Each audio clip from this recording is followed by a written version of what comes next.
So my name is Marcin, I work for Mofables, and today I'm gonna tell you our story. I hope it will be short.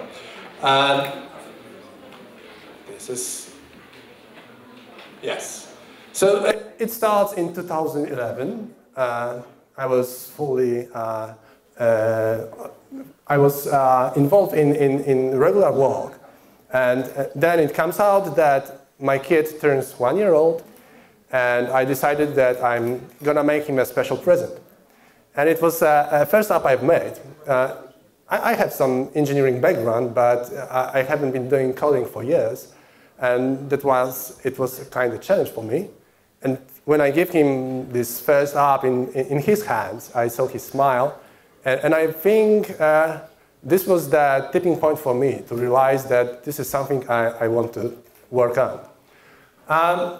Well, to be honest, the second app I was working on with my partner just let me realize that there is lots of things to be done within a mobile app for kids.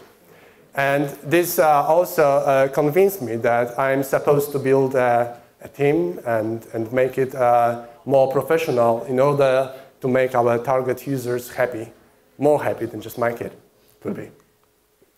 And it was just a coincidence that within the same time we just won the UE project grant, which let us finance the first projects we've been doing for kids. To be really honest, we spent this time learning, building the team, and what's most important, I think that we just realized what are the really important aspects of the kids' games. Our games weren't perfect. I think we got good concepts, but we're still missing some parts on the operation part. And believe me, this market is really hard. And despite the fact that, even here there are quite a few people working on mobile apps for kids, all of them will admit that this is not an easy task to do. We just found out that doing the apps for kids could have quite a few different shades.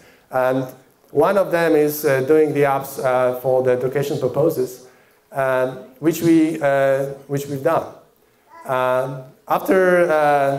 After this experiment, we knew that parents and kids aren't really involved in educating on the mobile apps.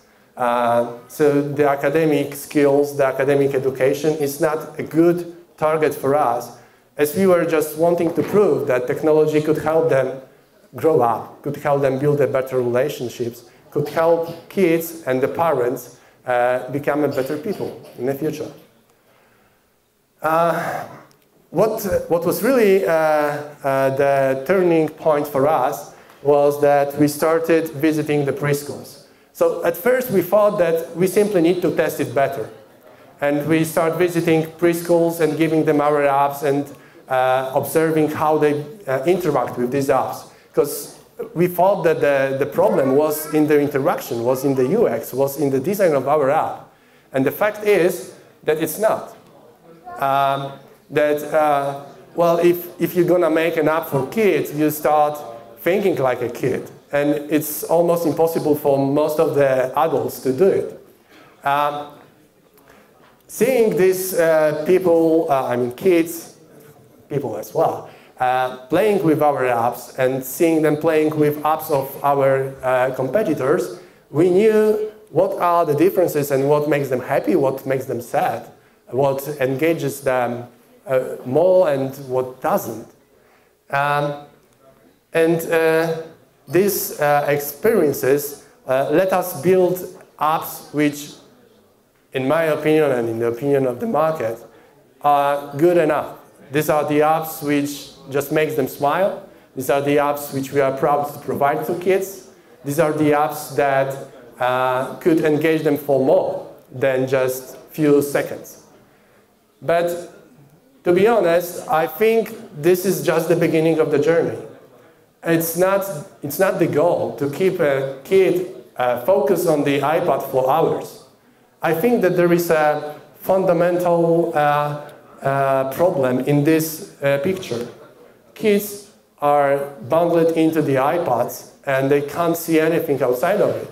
And we've learned it after I was talking to parents, I was talking to people who were caregivers of kids, that they are also concerned about how kids play with their mobile devices.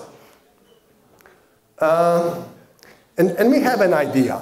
It was like, you know what, we need to engage them outside of the iPad. iPad is great. I am the tech-savvy guy. I think that the mobile technologies are fantastic. We should be using them. It's not that I treat it as a threat, but this is an opportunity to build something bigger than just an app. This is an opportunity to let them cooperate and build a different way of playing, different way of interacting with this device. So we thought that it should be something outside of the iPad. So the iPad is not the target of your play, it's something which sits next to you. It's a part of it, but it's not a central part of it. Yeah, and this is how the concept of the toy, which could be put in the game mechanics. This is how it was created. At the very beginning, we were thinking just about a game. Let's do a special game. Let's make a toy which we can just track and do the hide and seek game on that. Then we thought, you know what? Maybe this is not a point to build a single game. Let's build a series of games. But the fact is that this is not about the games. This is not about building a series of apps. This is about building a toy. This is about building a business on the toy and on this new special way of interacting with the iPad. Why I think it's good? It's also mostly because I was doing lots of tests with kids. I was sending this toy and the first prototype to other parents, and I was getting a great feedback. And based on this feedback, we would start working on what we've called right now iBatteries. But this is how we were going into this idea. We started with a single toy.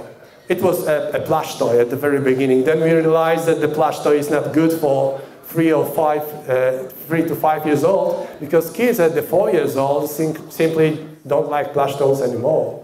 And then we realized that it shouldn't be just a toy, because the toy is something which you just have and you just won't play it after you finish.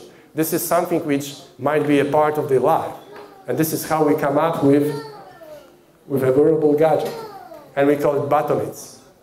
And despite the fact that there is plenty of things which we need to figure out right now, despite the fact that we have just the prototype which we are verifying and we still don't have the technical issue resolved, I think this is something which might change the way kids will interact with the iPad. Something which is outside of the iPad and something which let them cooperate in hide and seek, racing, and all of these kind of games which requires them to move, to interact, not just sit and watch the static or movable pictures on the iPad.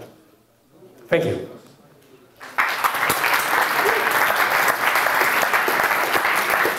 Okay, so the question is, how does it work? Okay, I wasn't supposed to tell the details of the toy. I was just supposed to tell a story of our company, but if you are interested in the details, it's simply a proximity sensor using the smart Bluetooth technology, which is included into the toy, which is, well, in this wearable gadget. And it has magnets on top of it. These are the strong magnets, and they have these exactly opposite magnets on the other side. So you put one part here, and the second part here, and it just clicked, and you can wear it. And the front part is a mask. You can change it. If you play with an astronaut and you are going on the moon mission, you have the spaceship control on the iPad, but you have your space commander going outside to put the flag on the moon. If you are playing with the pirates, it's not a star anymore. It's the pirate sign, and you are looking for treasures on the pirate's land. So right now we are working on this gadget because, frankly speaking, making this element stick together as a button on your cloth is something which we are still working on. So, okay, if there is anybody here who thinks he can help us with assembling this kind of stuff, I am really open to talk about this. The prototypes we have right now, in my opinion, doesn't stick well enough. So it's not heavy, so you can put it on your cloth and you can walk with it, but if you move faster, it just goes down. Okay, thank you. Any other questions? No. Thank you.